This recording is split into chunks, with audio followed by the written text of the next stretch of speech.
আসসালামু আলাইকুম। আশা করি সবাই অনেক ভালো আছেন। আমি ডাক্তার মোহাম্মদ আজমল হোসাইন, লন্ডনের রেজিস্টার্ড ফিজিওথেরাপি চিকিৎসক। আজকে আপনাদের সামনে চলে আসলাম আমাদের একজন সম্মানিত পেশেন্টকে নিয়ে, যিনি কিছুদিন পূর্বে আমাদের কাছে এসেছিলেন।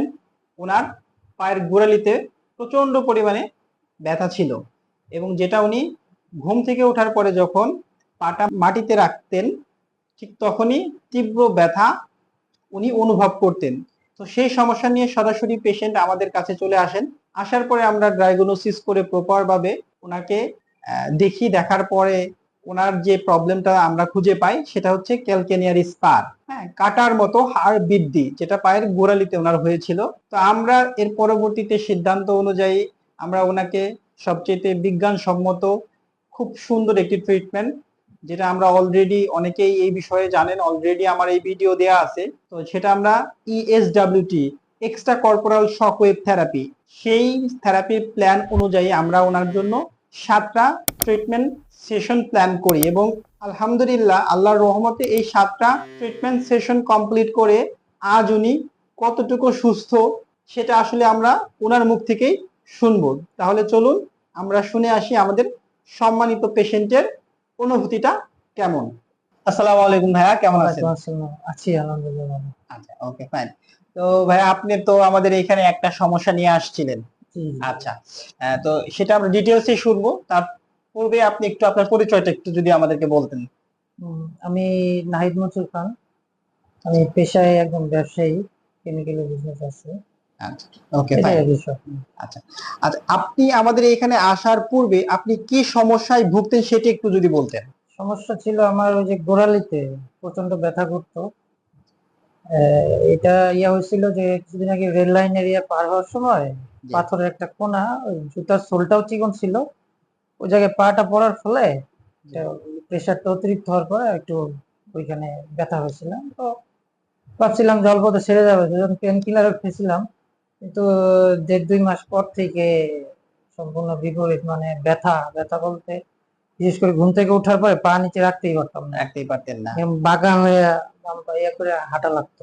আচ্ছা আচ্ছা, বুঝতে তো পারছি। তারপরে দেখা গেছে যে এটা হওয়ার পরে নামাজও সেভাবে পা ইয়া করতে পারতাম না, কিন্তু মাঝে মধ্যে পায়ের একটা টান নেওয়ার দিকে থাকলে সামান্য ক্ষণিকের জন্য হয়তো ব্যথাটা বন্ধ হতো, এরপরে আবার হতো।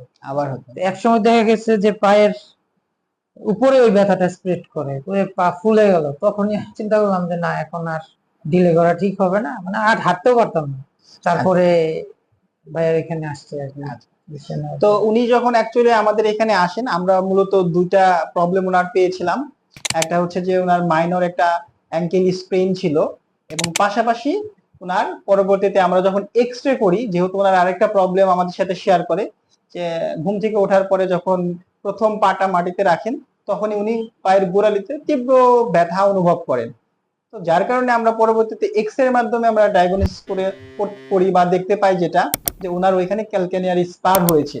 তো আলটিমেটলি এই দুইটা প্রবলেমের জন্য আমরা মূলত প্রথম প্রবলেম যেটা হয়েছিল যে ওনার সোয়েলিং ছিল এবং পাটা মুভমেন্টের রেস্ট্রিকশন ছিল। তো এটার জন্য আমরা মোটামুটি ভাবে ফিজিওথেরাপির 7টা সেশনের মাধ্যমে ফিজিওথেরাপি আলহামদুলিল্লাহ দেওয়ার পরে ওই প্রবলেমটা পুরোপুরি চলে যায়। এরপরে উনি যখন ফিল করলো যে আমার এই প্রবলেমটা চলে গেছে, এখন আমার যেহেতু পায়ের গোড়ালিতে হাঁটতে গেলে প্রচন্ড পরিমাণে ব্যথা হয়, তো সেই প্রবলেমটার জন্য উনি ট্রিটমেন্ট প্ল্যান পরবর্তীতে চিন্তা করে যে আমি সেই ট্রিটমেন্ট প্ল্যানটা অনুযায়ী আমরা ট্রিটমেন্টটা করতে চাই আমি। এবং আমরা পরবর্তীতে সেই ধরনের ওনার সাথে আলোচনা করে আমরা একটা সবচেয়ে বর্তমানে সবচেয়ে বহুল প্রচলিত এবং সবচেয়ে লেটেস্ট যে treatment plan ESWT, extra corporeal shock wave therapy, সেই ট্রিটমেন্ট প্ল্যান আমি যখন ওনার সাথে শেয়ার করলাম এবং উনি আমাদের সাথে একমত হয়ে সেই প্ল্যান অনুযায়ী ট্রিটমেন্টটা গ্রহণ করলেন এবং গ্রহণ করার পরেই আজ ওনার ট্রিটমেন্টটা শেষ হলো। এবং শেষ হওয়ার পরে আসলে এখন আপনি বলেন যে আপনার যে প্রবলেমটা ছিল, তো এখন সেই প্রবলেমটা কতটুকু আছে বা আপনি কতটুকু সুস্থ ফিল করছেন? এখন আছি আলহামদুলিল্লাহ, আগের মতো ওরকমই আর নাই, ওইরকম নাই, আলহামদুলিল্লাহ। যেহেতু আগের মতো একদম ওই ধরনের প্রবলেম নাই, একদম উনি সুস্থ আছেন।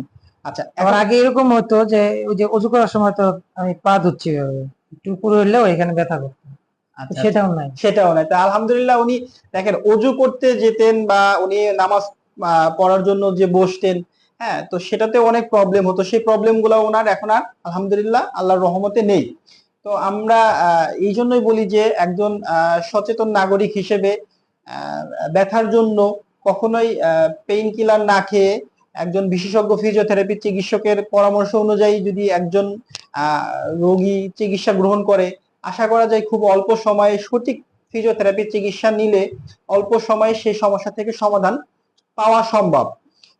তো আপনি যেহেতু আমাদের এখানে বেশ কিছুদিন ফিজিওথেরাপি নিয়েছেন, তো আপনার কোনো পরামর্শ বা কোনো অভিমত আছে কিনা যে আমাদের এখানে যে ফিজিওথেরাপি সেবাটা আপনি নিলেন, আপনার সাথে কেউ কি কোনো খারাপ বিহেভ করছে কিনা, না বা না, আমাদের প্রতিষ্ঠান এখানে সম্পর্কে খুব আপনার ফ্রেন্ডলি, কোনো সবাই ইয়ে আছে ফ্রেন্ডলি কিনা? করছে। খুব ফ্রেন্ডলি। জি থ্যাংক জি। ইউ আপনার এই কমেন্টসটাই আমাদের দিন শেষে পাওয়া, কারণ আমরা চাই যে এরকম যারা আসলে ফিজিওথেরাপি চিকিৎসা নিয়ে অনেক জায়গায় প্রতারণার শিকার হচ্ছে, হ্যাঁ, তো এই জন্য আমরা বলবো যে অবশ্যই অবশ্যই একজন গ্রাজুয়েট ফিজিওথেরাপি চিকিৎসকের তত্ত্বাবধানে থেকে আপনি ফিজিওথেরাপি চিকিৎসাটা নেবেন, তাহলে ইনশাআল্লাহ সেখানে কোনো প্রবলেম হওয়ার সম্ভাবনা থাকবে না। সো ধন্যবাদ সবাইকে, আশা করি সবাই ভালো থাকবেন। আসসালামু আলাইকুম।